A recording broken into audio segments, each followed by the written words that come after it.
Yuk.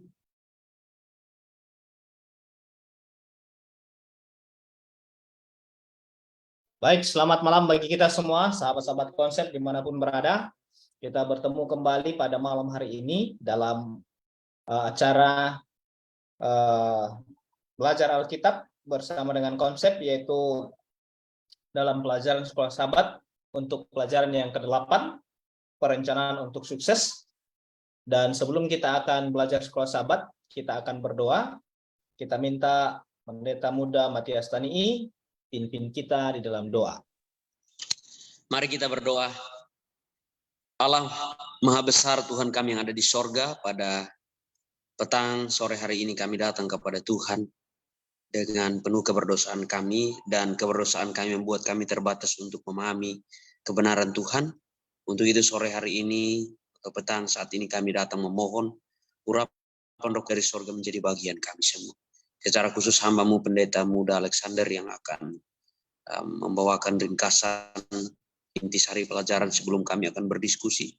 Tuhan boleh karuniakan roh-Mu kepadanya, dan juga kami semua yang mendengarkan, sahabat-sahabat konsep yang mengikuti secara live di Facebook maupun nanti di YouTube. Tuhan boleh berkati, sehingga dengan pertolongan kuasa Roh Kudus kami dapat memahami kebenaran dengan baik, sempurna, dan roh yang sama menolong kami menghidupkannya. Bersama-sama dengan kami sementara kami belajar, di dalam nama Yesus kami berdoa. Amin.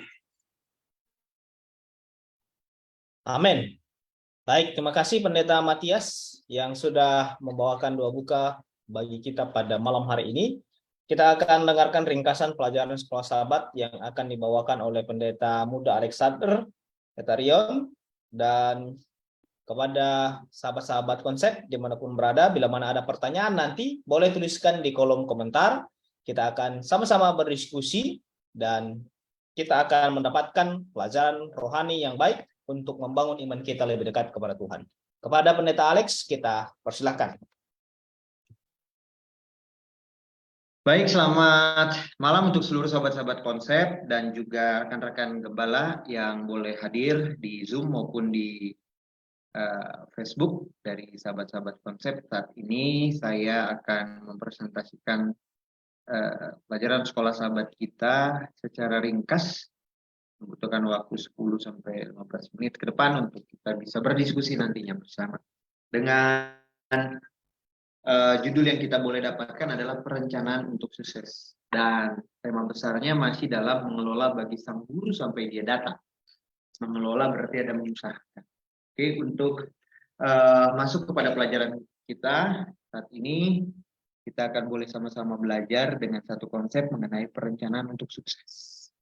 Apa yang mau disampaikan?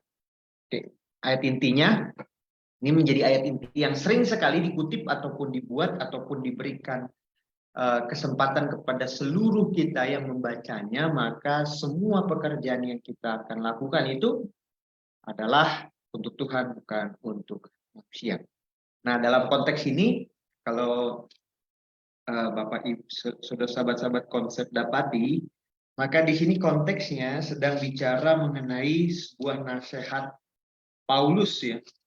Nah, itu di dalam buku Kolose, di dalam Kolose pasal yang ketiga, secara kontekstualnya, maka di sana Paulus sedang menceritakan bagaimana memperoleh cara hidup di dalam anggota-anggota yang ada dan bisa bersama-sama dalam gereja. Nah, di situ sering sekali yang kita boleh lihat adalah kalimat-kalimat yang disampaikan bahwa semua yang kita perbuatlah dengan segenap hati seperti untuk Tuhan dan bukan manusia. Dalam konteks inilah Sekolah Sahabat kita mengambil sebuah temanya. Nah, saya coba menggarisbawahi diskusi kita ini akan mengarah kemana dan akan menjawab pertanyaan yang seperti apa.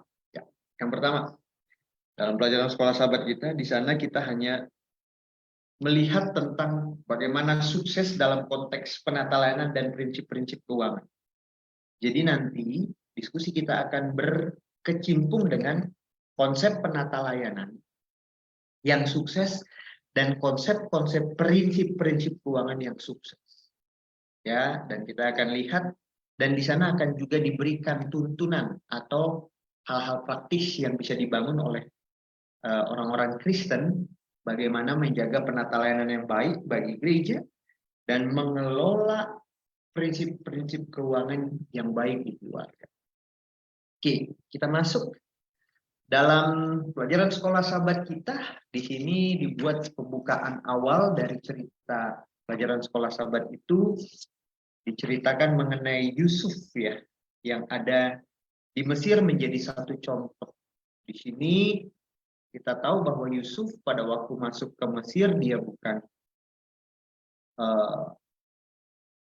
pribadi yang sudah menikah, punya anak, tapi dia masih sebagai pribadi yang masih dikatakan orang muda, tetapi dia punya sebuah torehan ataupun punya hasil, dia boleh memimpin ke dalam satu tempat yang mungkin itu bukan asalnya dan juga bukan kerinduannya ada di sana, tapi Tuhan pakai dia di sana. Nah, di sana dikatakan Yusuf dari muda ya dipenjara dan menjadi perdana menteri di Mesir. Menyatakan Yusuf seorang yang berhasil atau sukses. Nah, bagaimana hal ini juga bisa disampaikan dengan ceritanya yang dikaitkan dengan Yohanes, pelajaran sekolah sahabat kita juga. Dengan kesuksesannya, dan mereka benar-benar sukses dalam dunia penata layanan dan prinsip-prinsip keuangan. Uang dan pengaturan keuangan menjadi bagian dari kehidupan manusia dan itu tidak bisa dipisahkan. Dan ini menjadi bagian kesuksesan seseorang dalam menjalani kehidupan dan keimanannya. Maksudnya adalah kita ini tidak bisa terhindar dari namanya uang.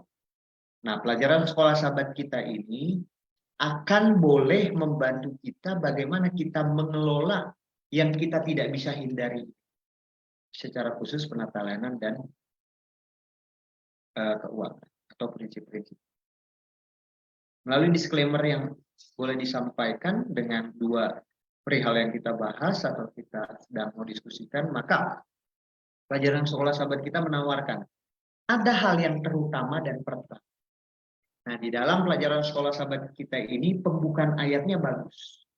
Di dalam Matius 6 ayat 33. Jadi prinsip dasar untuk sukses dalam penata layanan dan juga prinsip keuangan itu harus di Matius 6 ayat 33. Cari dahulu dan Allah dan kebenarannya, maka semuanya itu akan ditambahkan kepadamu. Ini segala aspek ya. Tapi secara khusus dua aspek ini yang sedang kita sentuh, penata layanan dan prinsip keuangan.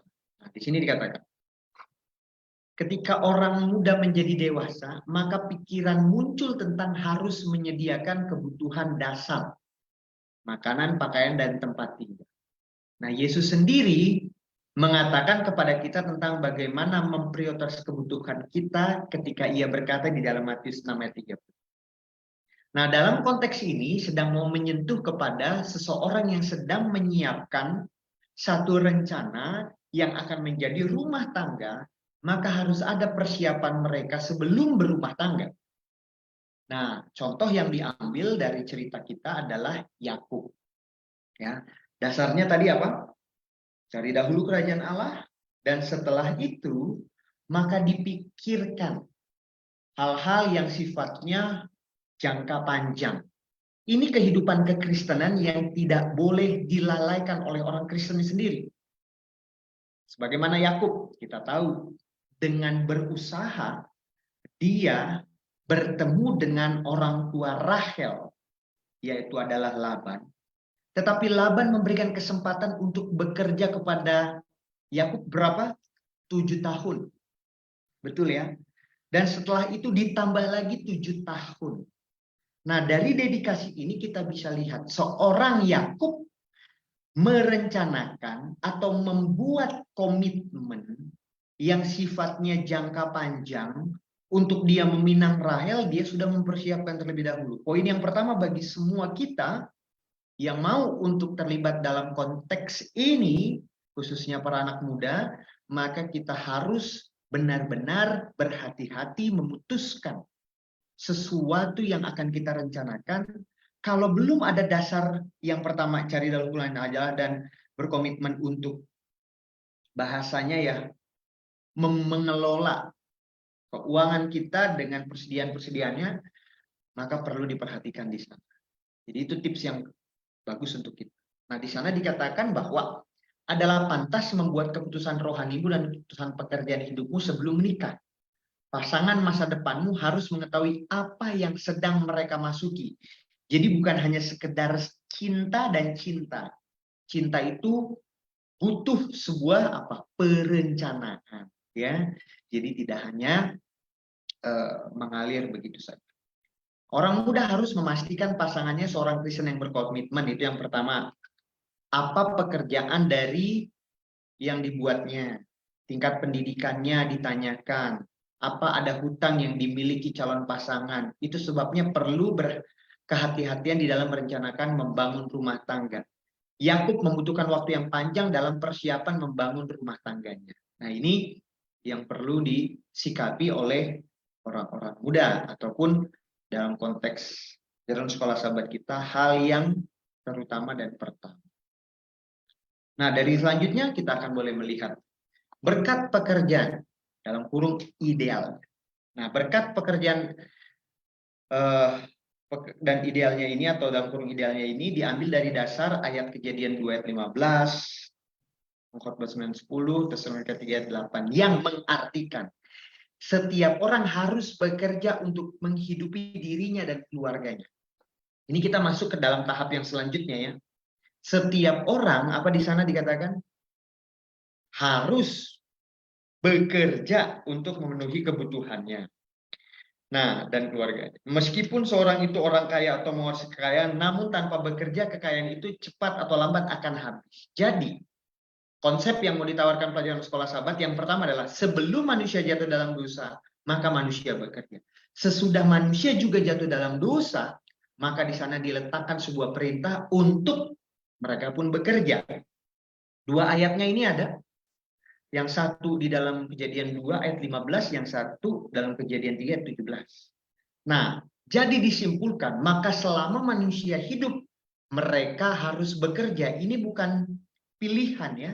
Ini bukan pilihan. Ini adalah keharusan. Karena setiap orang yang makan, dia harus bekerja. Nah, idealnya seperti itu, ya. Berkat pekerjaan. Yang selanjutnya, kita boleh masuk pelajaran sekolah sahabat secara ringkas mengenai tahun-tahun, ya. Bentar, ada yang tahun-tahun produktif. Ya. Tujuan daripada orang tua Kristen ini sudah masuk dalam satu rumah tangga. Di sana mereka harus merencanakan. Nah, perencanaan-perencanaan itu berkaitan dengan tahun-tahun mendatang. Tujuan para orang tua Kristen adalah untuk melatih anak-anak mereka menjadi orang dewasa yang mandiri, yang bisa menyikapi kehidupan sekarang dan melayakan mereka untuk kehidupan yang akan datang. Di sini ada 3 poin untuk menolong orang tua. Dengan konteks Allah merencanakan bagi manusia untuk bekerja dalam satu kapasitas atau lainnya, bagian hidup kita ini atau tahun-tahun kerjanya biasanya sekitar 40 tahun. Ini sebuah fenomena yang tidak bisa kita hindarkan. Satu, menyediakan sebuah lingkungan keluarga Kristen. Hal ini mencakup kebaktian keluarga yang menarik dan teratur, kehadiran di gereja dan acara sekolah sahabat yang teratur, dan kesetiaan dalam persepuluhan dan persembahan.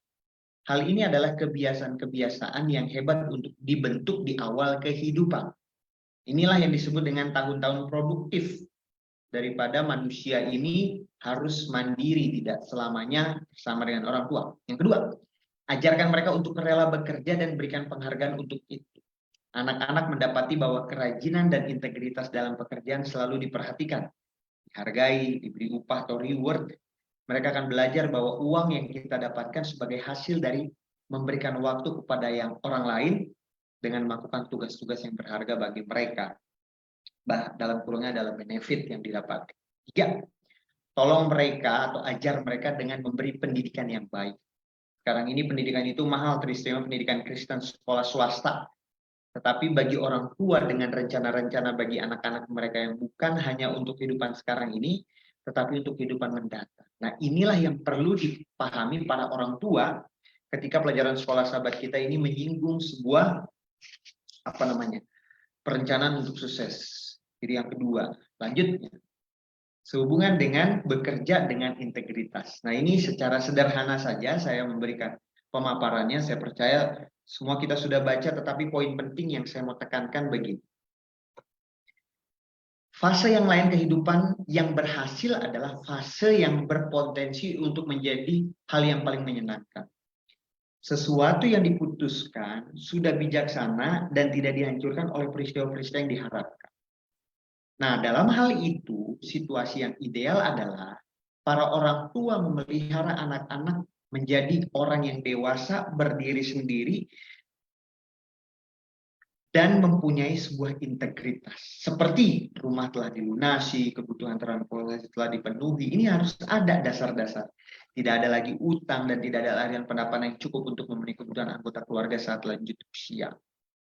Nah, bekerja dengan integritas pada hakikatnya akan menghasilkan hal seperti ini. Nah, kitab suci mencatat contoh-contoh majikan yang diberkati oleh karena memiliki pekerjaan yang setia. 1 Yakub, meninggalkan mertuanya, Laban, dan kembali bersama istrinya ke tempat kelahiran. Nah, Laban memohon mengatakan, sekiranya aku mendapat kasihan telah nyata kepadamu, bahwa Tuhan memberkati aku karena engkau. Lihat, sekarang kita boleh lihat upah dari sebuah bekerja dengan punya prinsip integritas, maka itu dicari orang. Nah, sebagai orang Kristen, kalau kita mau mendapatkan kunci kesuksesan atau perencana yang sukses, maka bekerjalah dengan integritas sesuai dengan anjuran sekolah sahabat. Begitu juga Yusuf, dijual ke dalam perbudakan Mesir. Tuannya Potifar membuat pengamatan yang sama tentang pekerjaan Yusuf dan memberikan upah yang sama kepadanya. Ini bukti dari sebuah integritas. Nah, yang selanjutnya, di hari Kamis kita masuk mencari nasihat Allah. Nah, di sini bagus sekali pelajaran sekolah sahabat kita ini memberikan sampai 7 ya. Oh, saya kurang 1 di sini. Ada 7 ya sebenarnya, tapi nggak masuk di slide saya, mohon maaf. Ada 7, bagaimana seorang Kristen mempunyai perencanaan yang sukses, maka dia harus mencari nasihat Allah. Yang pertama, dia harus punya terorganisir sebuah perencanaan. Nah, dalam konteksnya adalah kembangkan rencana pengeluaran. Yang kedua, belanjakan kurang dari penghasilan. Nah, saya sudah paham, pasti semua kita sudah tahu. 3, simpan sebagian dari setiap periode penggajian. Ini contohnya menabung. 4, hindari utang seperti menghindari COVID. Jadi jangan pernah kita sebagai orang Kristen menghutang. 5, jadilah pekerja yang rajin tanpa mengeluh berat atau tidaknya pekerjaan kita. 6, jadilah setia dalam keuangan kepada Tuhan. Ini mengandung sebuah hak-hak yang perlu kita kembalikan kepada Tuhan. Yang ketujuh adalah ingatlah bahwa dunia ini bukanlah rumah kita yang sesungguhnya. Cara kita mengatur akan banyak berbicara tentang di mana prioritas kita yang terutama. Nah, dari sini sangat jelas pelajaran sekolah sahabat kita memberikan penjelasannya mengenai bagaimana kita bisa mencapai kesuksesan. Nah, kesimpulan dari pelajaran kita. Yang pertama, pencapaian kesuksesan tidak diperoleh dengan instan. Butuh kesetiaan seperti Yakub dan Yusuf. 2, keutamaan kepada Tuhan adalah kunci sebuah keberhasilan hidup dan keuangan. 4, pencapaian kesuksesan akan diperoleh saat kita memegang integritas dan prinsip yang kuat. Dan yang kelima, hindarilah hal yang sifatnya memperburuk hidup atau masa depan kita seperti hutang dan seterusnya. Nah, dari hal ini kita bisa dapati bahwa kita akan mencapai sebuah perencanaan sukses jika tahap-tahap ini dilaksanakan. Yang pertama, cari dahulu kerajaan Allah dan kemudian maka semua akan ditambahkan kepadamu. Jadilah seorang pribadi yang di sana dikatakan bekerja yang ideal. Jadi tidak akan melepaskan tanggung jawab kita kalau manusia itu harus bekerja. Tahun produktif artinya kita menabung, punya satu jangka panjang yang baik untuk mempersiapkan rumah tangga, bekerja dengan integritas, bekerja dengan kesungguhan hati kepada Tuhan, maka kita akan mendapatkan hasil daripada itu. Dan nasihat Allah lah yang akan memberikan kita kesuksesan yang lengkap di dalam pertahankan.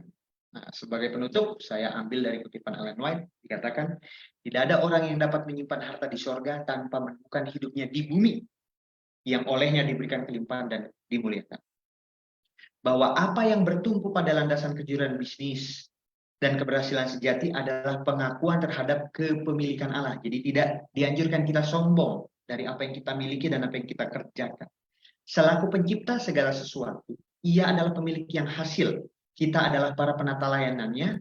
Semua yang ada pada kita adalah suatu kepercayaan dari Dia. Ingat, suatu kepercayaan dari Dia untuk digunakan sesuai dengan bimbingannya. Kalau kita sudah tidak bisa dipercaya, maka kepercayaan itu akan diambil kembali. Mudah-mudahan ini bisa membantu dengan satu judul perencanaan untuk sukses kepada rekan-rekan semua dan juga sahabat konsep. Tuhan memberkati. Saya kembalikan ke pendeta ini.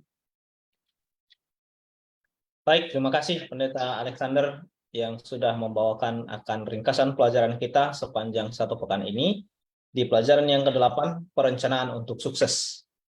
Baik, kepada Bapak Ibu, sahabat-sahabat konsep yang menonton di Facebook, kami ingatkan kembali bila mana ada pertanyaan dari Bapak Ibu, boleh menuliskannya di kolom komentar dan kita akan berdiskusi dan juga kita akan berikan tanggapan-tanggapan yang boleh menguatkan kita pada saat ini.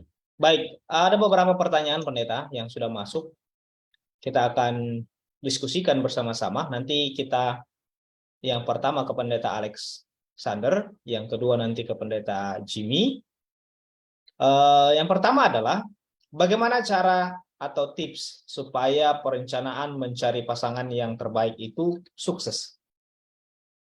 Karena kita berbicara tentang sukses. Karena dalam pelajaran Sekolah Sahabat hari Minggu juga ada disebutkan bahwa Yakub ketika dia mencari pasangannya, dia punya kriteria. Silakan Pendeta Alex. Terima kasih. Jadi dalam prinsipnya di dalam pelajaran Sekolah Sahabat kita ini, kalau pertanyaannya tadi masuk bagaimana bahasanya ya, kiat-kiat kita memilih pasangan ya, yang sukses seperti apa ya. Kerangka berpikir dalam pelajaran Sekolah Sahabat kita ini saya dapati ada 3, dan itu di hari Minggu mengenai hal yang terutama yang pertama. Sebenarnya ini bukan tips mencari pasangan, tetapi lebih tips atau konsep atau bagan yang diberikan pelajaran Sekolah Sahabat kita untuk mempersiapkan satu kehidupan di masa yang akan datang yang disebut dengan rumah tangga. Nah, yang pertama yang disampaikan pelajaran Sekolah Sahabat kita itu, kalau kita sebagai orang muda yang dewasa, yang nantinya sudah berpikir, artinya ketika orang muda yang menjadi dewasa ini bukan seperti remaja lagi ya, tetapi sudah menata, saya mau kemana ini hidup ya. Otomatis hal yang pertama kan pasti mau membangun rumah tangga. Nah, untuk membangun rumah tangga itu perlu planning di sana. Nah, planning yang pertama yang dipelajari pelajaran Sekolah Sahabat kita itu di Matius 6 ayat 33 itu. Mereka harus mencari kebenaran Allah atau memprioritaskan kebenaran Allah dan cari kerajaan Allah, maka akan ditambahkan. Jadi prinsip yang pertama itu adalah apa? Prinsip yang pertama itu cari Allah dulu. Ya. Cari Allah untuk mengirimkan bagaimana pasangan yang tepat untuk kita. Ya, itu bagian dari diri kita sendiri. Entah siapapun pasangannya, yang penting kita sudah berdoa di sana. Yang kedua, setelah kita sudah melakukan hal yang demikian, yang kedua adalah bangun komitmen rohanimu dan komitmen keuanganmu bisa. Seperti contoh Yakub, sahabat-sahabat konsep, dia sudah menyerahkan sama Tuhan, maka setelah itu rintangan yang akan membuat dia mungkin harus berkorban, itu adalah dia punya komitmen. Oh, kalaupun saya perlu ada tantangan ini yang datangnya dari Laban, saya ikuti. Dia ambil komitmen itu, dia bekerja 7 tahun, dia menunggu, dan pada akhirnya dia mendapatkan Rahel. Dan kita tahu pelajaran Sekolah Sahabat kita bilang apa? Laban tidak mau ditinggalkan oleh Yakub. Karena si Yakub ini orang yang berintegritas. Yang kedua itu, kita harus punya perencanaan. Ya, jangan asal ambil anak orang tapi tidak ada perencanaan. Ya, dalam konteks keuangan itu perlu menabung.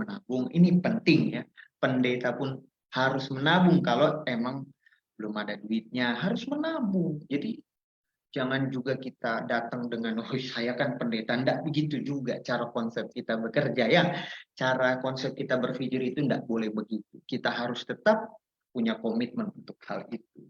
Itu tips yang bisa saya dapati, saya berikan jawaban dari pertanyaan yang boleh masuk. Begitu pendeta itu.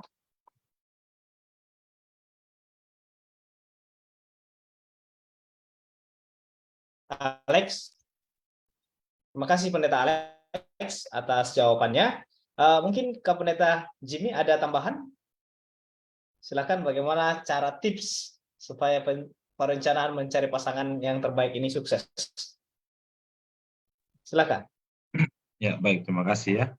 Jadi pelajaran kita ini di pelajaran hari Minggu ya, ketika orang muda menjadi dewasa, pikirannya muncul untuk kebutuhan-kebutuhannya, makanan, pakaian, tempat tinggal, dan juga kebutuhan untuk memiliki pasangan hidup.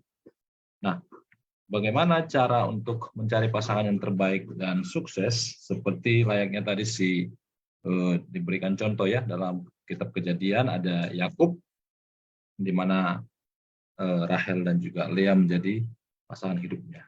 Yang pertama di situ kan ada mengutamakan Tuhan ya, mengutamakan Tuhan, di mana dikatakan Yakub pergi dan memperkenalkan dirinya kepada Tuhan ya. Ya, dalam penglihatan Tuhan memperkenalkan dirinya kepada Yakub ya, di Kejadian 28 ayat 13. Artinya bahwa ada satu kerinduan supaya mendapatkan pasangan yang sesuai dengan kehendak Tuhan, maka harus mendekatkan diri terlebih dahulu kepada Tuhan ya, supaya apa yang akan didapatkan itu adalah keinginan Tuhan, bukan keinginan kita sebagai manusia ya. Kalau sudah menjadi keinginan Tuhan, maka itu pasti akan sukses nantinya. Maka tidak jarang orang mengatakan di balik suami yang hebat ada istri yang mendukung, istri yang berhikmat ya, istri yang bijaksana.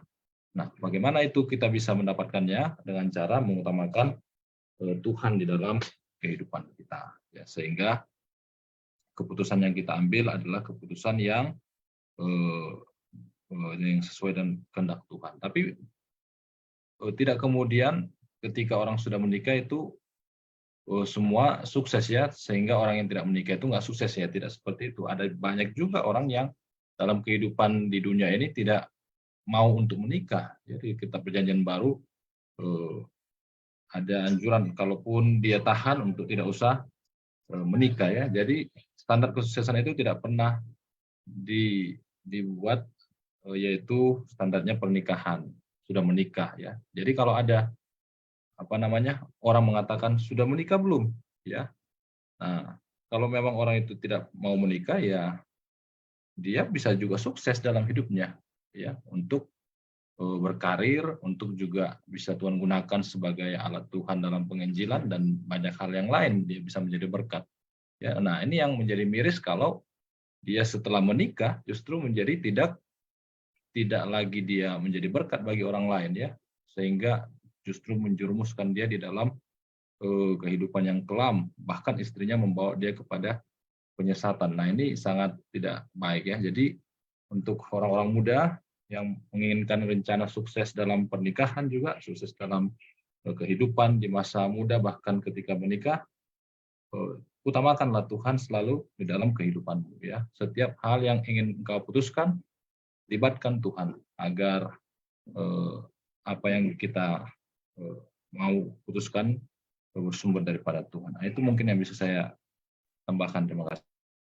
Baik, terima kasih pendeta Jimmy Huta Barat. Jadi harus ada Tuhan yang lebih dahulu ya, supaya kita dapatkan pasangan yang baik dan juga sukses ke depannya.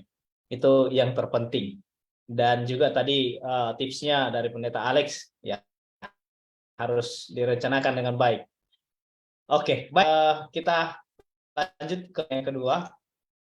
Pertanyaan yang kedua adalah nanti kita tujukan kepada pendeta Dwi lebih dahulu, nanti pendeta Alexander yang kedua. Apakah ketika Yohanes Pembaptis di penjara dan lanjut kepada kematian, itu adalah sebuah kesuksesan?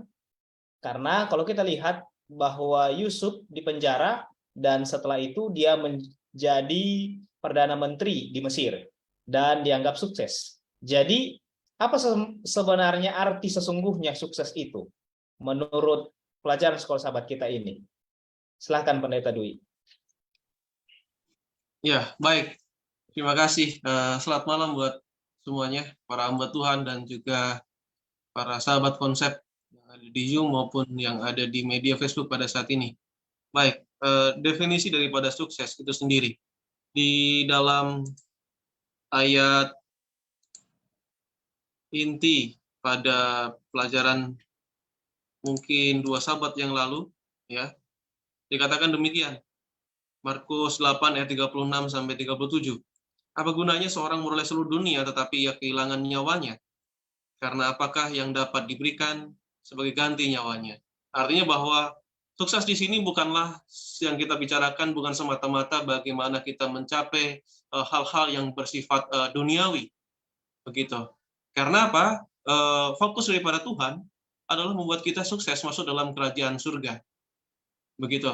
Jadi ketika kita bekerja, ya kita mendapatkan kesuksesan, hasil dan sebagainya, ya kita harus fokuskan bahwa kita melakukan pekerjaan itu seperti dalam ayat inti kita, apapun juga yang kamu perbuat, perbuatlah dengan segenap hatimu seperti untuk Tuhan dan bukan untuk manusia.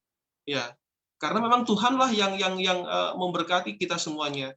Jadi ketika kita bekerja, ya kan, kita lakukan itu untuk Tuhan, untuk memuliakan Tuhan. Hasilnya juga sama. Kita fokuskan untuk memuliakan Tuhan. Demikian juga ketika kita menikah, tadi ada pertanyaan tentang bagaimana caranya membuat pernikahan yang sukses. Ya harus dilandasi bahwa ketika kita menikah, maka di situ juga harus ada tujuan, yaitu meraih keluarga yang sukses, yaitu keluarga di mana di situ kita memperhatikan iman kita, kita menjadikan istri kita dan mungkin anak-anak untuk memasuki hidup yang kekal di surga. Oleh sebab itu ketika kita menikah juga tujuannya untuk Tuhan juga, ya, untuk memuliakan Tuhan juga. Ya, kalau kita menikah tujuannya untuk memuliakan Tuhan, maka kita cari istrinya juga yang sejalan dengan itu. Oh, berarti yang seiman, ya, kemudian yang memiliki karakter yang baik. Kemudian kita cari istri atau suami, ya. Kalau saya kan cari istri, begitu. Nah, kalau yang bagi cari suami juga demikian, cari yang seiman, yang sejalan, yang bisa diajak kerjasama untuk bersama-sama belajar kasih Tuhan dan juga mempelajari iman kita kepada Tuhan dan membangun iman di dalam keluarga supaya sama-sama masuk dalam kerajaan surga. Akhirnya apa? Keluarga kita menjadi keluarga yang betul-betul sukses, ya kan? Karena gini, percuma saja ketika kita memiliki harta yang banyak tapi kita nggak masuk surga, begitu. Kan lebih baik miskin tapi masuk surga. Kan gitu ya. Jadi definisi sukses yang dimaksud di sini, saya pikir kita harus fokuskan bahwa kita bukan untuk mengejar duniawi, begitu. Kalau Tuhan berikan kekayaan, kalau Tuhan berikan kecukupan materi yang melimpah, ya bukan hanya cukup saja, itulah berkat Tuhan supaya kita boleh melayani melalui hal itu. Tetapi kita juga boleh belajar bagaimana cara kita mencapai kesuksesan juga di dalam hal duniawi. Tetapi itu bukan fokus kita. Ya, fokus kita adalah bagaimana kita masuki dalam kerajaan surga, mempersiapkan rumah tangga kita dan kehidupan kita untuk ke sana, yaitu untuk memuliakan Tuhan. Jadi fokus kita di sini untuk memuliakan Tuhan, bukan untuk memuliakan diri kita sendiri. Nah, kalau kita hanya fokusnya kekayaan kita, maka itulah untuk diri kita sendiri. Mungkin itu saja tambahnya. Terima kasih. Baik, terima kasih Pendeta Dwi. Baik, terima kasih. Karena ada Sir Pardosi di sini, di tengah-tengah kesibukannya masih menyempatkan diri untuk bersama-sama dengan konsep. Kita mau bertanya kepada Sir Pardosi, mungkin ada tambahan dari 2 pertanyaan yang kita sudah diskusikan. Pertanyaan yang pertama, Sir, bagaimana cara atau tips supaya dalam perencanaan mencari pasangan yang terbaik itu sukses? Itu yang pertama. Yang kedua adalah, apakah ketika Yohanes Pembaptis di penjara, dia berujung kepada kematian, itu disebut kesuksesan? Karena Kalau kita bandingkan dengan Yusuf, Yusuf di penjara menjadi seorang perdana menteri di Mesir, dianggap sukses. Jadi, apa sesungguhnya arti sukses itu? Terima kasih. Silakan, Sir. Baik, selamat malam, salam jumpa kembali ya sahabat konsep. Saya sudah beberapa waktu tidak dapat hadir, tapi puji Tuhan malam ini hadir ya. Jadi intinya begini sebenarnya dari dua pertanyaan itu ya, bagaimana kita menyikapi arti sukses itu ya. Apa bedanya orang sukses dan orang berhasil? Orang berhasil itu adalah kalau dalam bahasa Inggrisnya ya, I get what I want. Saya mendapatkan yang saya inginkan. Itu berhasil. Tetapi kalau sukses itu, I want what I get. Ya, jadi artinya begini, saya menginginkan apa yang saya dapatkan. Orang berhasil, dia punya banyak barang, ya, tapi belum tentu memang itu yang dia butuhkan. Belum tentu. Tapi orang yang sukses itu adalah dia mendapatkan sesuatu dan itu memang dia butuhkan dalam hidupnya. Ya, makanya orang sukses itu tidak selalu berkelebihan hidupnya. Orang sukses itu tidak selalu kaya raya, tidak. Itu orang yang berhasil itu. Jadi berhasil itu adalah I want what I get. Ya, I get what I want gitu ya. I get what I want. Tapi orang sukses adalah I want what I get. Yang dia dapatkan itu memang dia sangat butuhkan. Ya. Nah, terkait kepada masalah mencari jodoh dan lain sebagainya, yaitu masalahnya ya masing-masing beda ya. Yakub beda polanya, ya. Ishak beda polanya. Nah, kita harus simpulkan dalam pelajaran sekolah sahabat ini, ya kan, kesuksesan itu dalam berbagai macam. Ya, dalam kehidupannya secara jasmani itulah mata pencarian, ya. Dalam mencari jodoh, kalau itu dia belum punya jodoh, maka dia harus apa? Berusaha mendapatkan jodohnya. Kemudian bagaimana kita bekerja dengan penuh integritas dan lain sebagainya. Nah, intinya itu sebenarnya yang pertama gini, dalam segala hidup kita ini, kita harus mengutamakan Tuhan lebih dulu. Ya, mencari pasangan hidup harus melibatkan Tuhan di dalam dan mengikuti rencana kehendak Tuhan. Di dalam mencari rezeki harus mendahulukan Tuhan, mengikuti rencana kehendak Tuhan. Ya, di dalam bekerja harus mengutamakan Tuhan. Itu sebabnya kita takut untuk tidak jujur, tidak melakukan yang benar atau berdusta dan lain sebagainya. Nah, jika kita mengutamakan Tuhan lebih dahulu dalam hidup kita, maka akan ada kesuksesan. Saya tidak katakan akan ada keberhasilan. Karena kalau keberhasilan itu adalah saya bisa memiliki banyak hal meskipun saya tidak membutuhkan. Ya, tetapi kesuksesan adalah yang saya miliki itu, yang saya dapatkan itu memang betul-betul saya inginkan. Ya, makanya saya hidup dalam sukacita. Saya hidup dalam damai karena apa yang ada pada saya itu memang saya butuhkan. Gitu. Ya, banyak orang yang berkelebihan harta hidupnya tidak bahagia. Ya, tidak bahagia karena yang dia butuhkan itu bukan 7 mobil, 10 rumah, uang miliaran di bank. Ternyata bukan itu yang dia butuhkan. Mungkin dia butuhkan adalah keluarga yang harmonis, di mana anak-anaknya semua baik kelakuannya, sekolahnya juga baik. Ya, itu yang dia butuhkan. Tapi dia tidak dapatkan itu di dalam keluarganya. Ya, jadi bagaimana dengan Yohanes Pembaptis dibandingkan dengan Yusuf? Tadi saya katakan, ini keduanya mengutamakan Tuhan. Sehingga entah jadi Perdana Menteri, entah dia mati, keduanya sukses. Kalau Yusuf mungkin kita katakan dia sukses dan berhasil, begitu ya. Karena dia mendapatkan apa? Sebuah jabatan. Tapi kalau Yohanes yang Pembaptis, dia sukses. Sukses dalam hal apa? Mengutamakan Tuhan.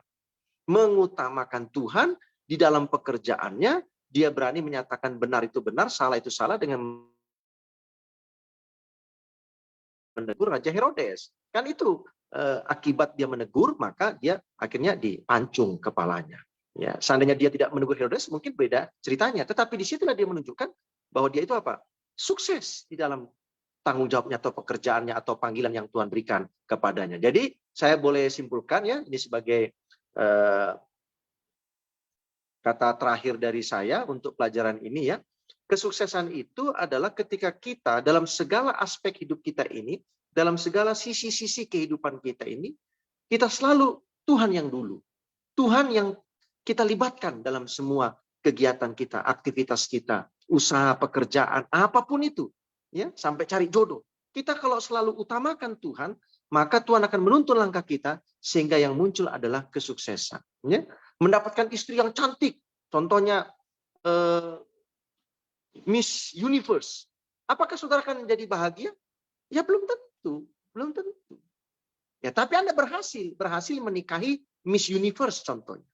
Tapi belum tentu Anda seorang yang sukses. Ya, seorang yang sukses ya, berbahagia dalam konteks sukses dan berbahagia. Terima kasih banyak. Sampai jumpa kembali. Mohon maaf karena saya pribadi tidak bisa terus-menerus bersama dengan diskusi sekolah sahabat kita di konsep.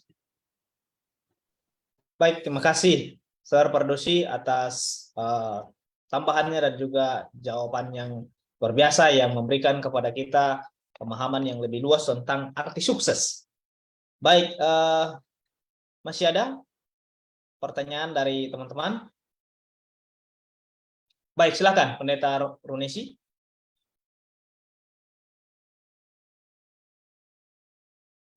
Mungkin saya mau menambahkan ya. Jadi dari pelajaran sekolah sahabat kita ini tentang perencanaan untuk sukses. Ternyata segala sesuatu dalam hidup ini harus direncanakan dengan baik.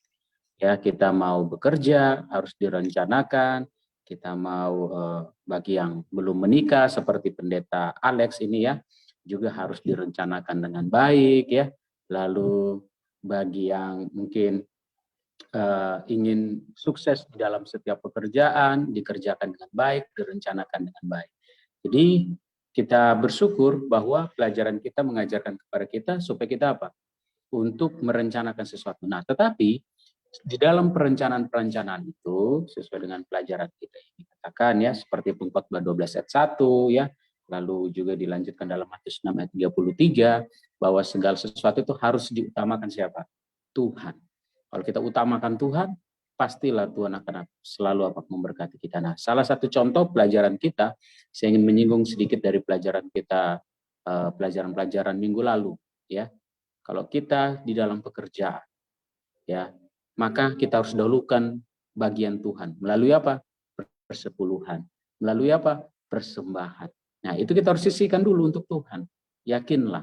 Maka kalau seperti itu, dalam keuangan kita rencanakan dengan baik, Tuhan akan semakin memberkati kita di dalam setiap usaha pekerjaan-pekerjaan kita. Jadi pelajaran kita juga menyinggung bagaimana kita perlu punya integritas ya di dalam setiap kehidupan kita, pekerjaan kita. Apapun posisi kita, mari kita jaga integritas kita dengan baik. Terima kasih, Tuhan memberkati. Baik, terima kasih Pendeta Adrian Runesi sudah menambahkan. Jadi memang kita perlu integritas dan juga untuk menuju sukses tadi. Karena ketika kita bimbang dan juga kita mudah disogok, maka kesuksesan itu tidak akan pernah menjadi bahagian kita. Baik, terima kasih juga kepada sahabat-sahabat konsep yang sudah menonton di Facebook, yaitu ada Pak Sihol, ada juga Saudari Lavita, begitu juga dengan Pak Letus Tarung yang setia menonton akan diskusi kita. Baik, ada satu lagi pertanyaan sebelum kita tutup diskusi kita ini. Dalam pelajaran sekolah sahabat kita, di sana di pelajaran hari Kamis, bahwa orang tua punya peran di dalam mensukseskan anaknya. Dan orang tua senang dan bahkan berusaha untuk memberikan yang terbaik bagi anaknya, sehingga anaknya sukses.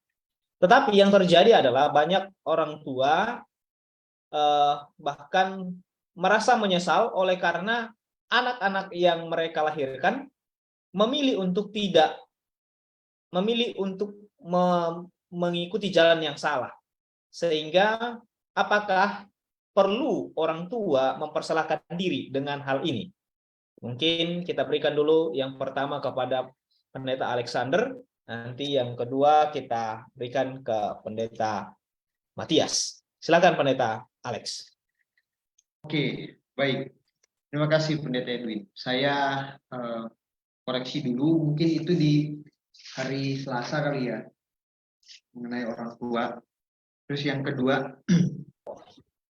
kedua adalah apakah perlu orang tua menyalahkan dirinya sendiri? Nah, ini menarik ini. Apakah perlu orang tua menyalahkan dirinya sendiri? Ya mungkin lebih tepatnya penekanannya bukan menyalahkan diri sendiri ya. Saya melihat pertanyaan ini adalah lebih mengubah kalau itu pun salah gitu ya. Kalau menyalahkan diri ya nggak akan kembali seperti normal ya, tapi selagi masih ada waktu bisa gitu. Nah, saya sangat senang dari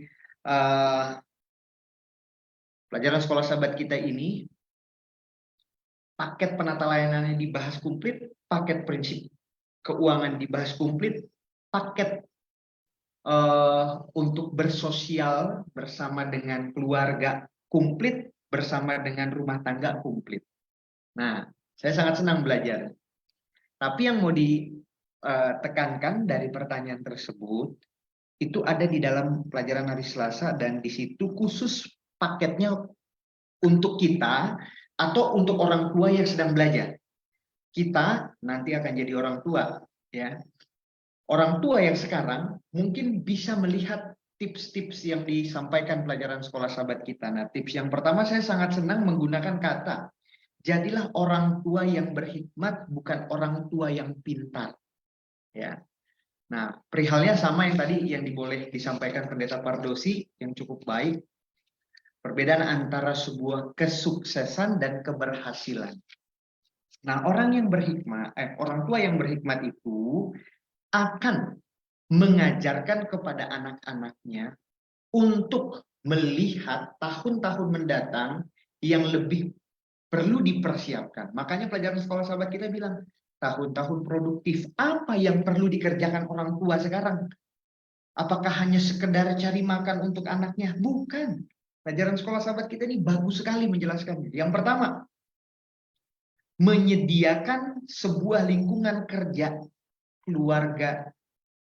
lingkungan keluarga Kristen, bukan lingkungan kerja ya. Menyediakan sebuah lingkungan keluarga Kristen. Ini penting sekali bagi para orang tua yang sekarang menyaksikan, yang sekarang belajar, ini boleh diperhatikan. Perlu menyediakan sebuah lingkungan keluarga Kristen.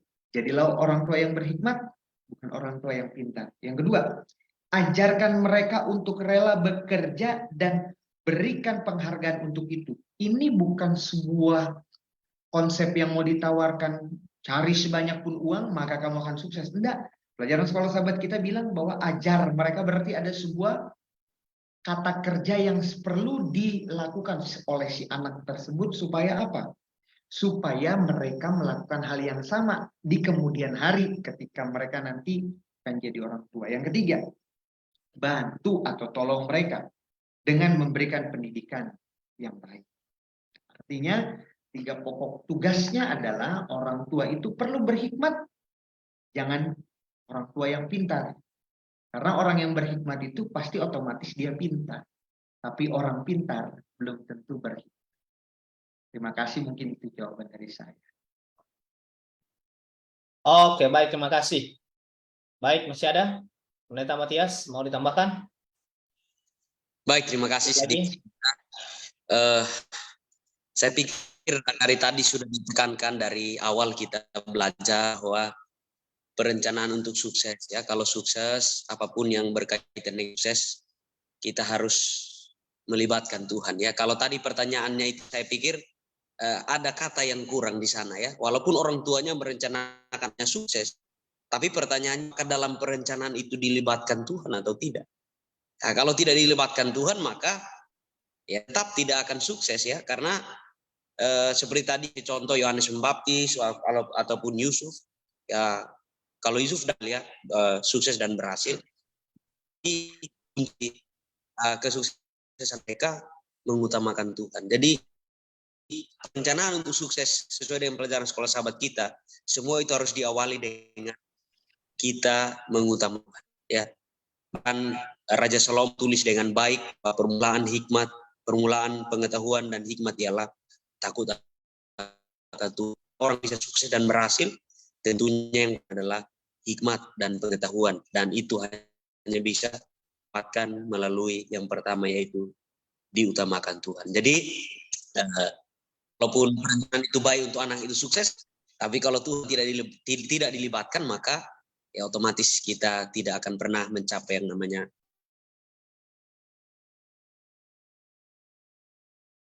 Oke, baik, terima kasih.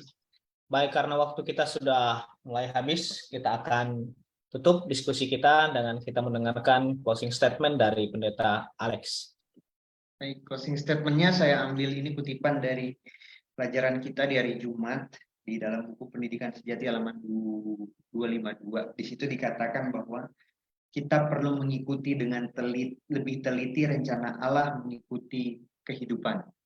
Jadi dengan demikian, karena rencana Allah ini adalah rencana yang baik bagi umatnya, bagi kita sebagai ciptaan, maka sudah barang tentu Tuhan akan mau kita menjadi sukses.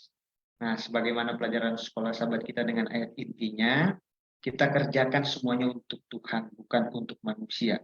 Maka kesuksesan akan mengikuti kita. Demikian statement. Oke, baik, terima kasih Pendeta Alex. Jadi kesuksesan itu ketika kita mengandalkan Tuhan dalam kehidupan kita, segala aspek. Baik, kita akan tutup diskusi sekolah sahabat kita. Kita minta Pendeta Adrian pimpin kita di dalam doa. Silakan. Mari kita sama-sama bersatu di dalam doa. Terima kasih Tuhan atas berkat-Mu. Saat ini kami sudah mempelajari pelajaran sekolah sahabat kami. Kiranya pelajaran ini tidak berlalu begitu saja, tapi kami boleh terapkan dalam kehidupan kami. Tapi hamba Tuhan yang telah melayani, baik Pendeta Alex, Pendeta Pardosin, maupun hamba Tuhan yang lain, Tuhan akan berkati dengan berkat Tuhan yang berlimpah. Ini doa permohonan kami Tuhan, kami sudah berdoa di dalam nama Yesus, adalah Tuhan dan Yesus kami. Amin. Amin. Baik, sampai ketemu minggu depan. Tuhan Yesus memberkati kita. Shalom. Shalom.